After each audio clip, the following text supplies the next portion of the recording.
Hey guys, I will show you how to fix this problem on Windows system.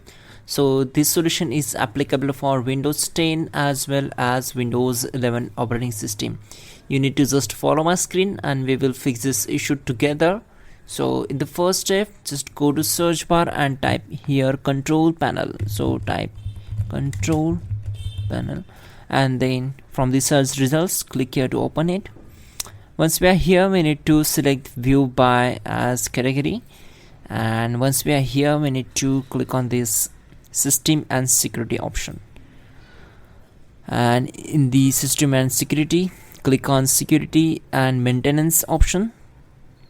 So now click on change user account control settings.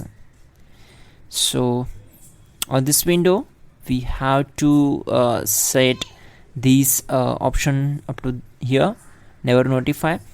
If I wanted to disable this option, I will take this up to the bottom level, and if I want to enable this option, then I will take up to the top level. So I wanted to disable it, so I will set this to the bottom and click on OK.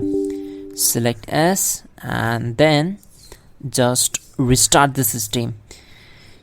You can also check out our description link or check out the pinned comment to fix this issue quickly and effectively. That will be a better option to fix this issue. So don't forget to like the video and please do subscribe the channel.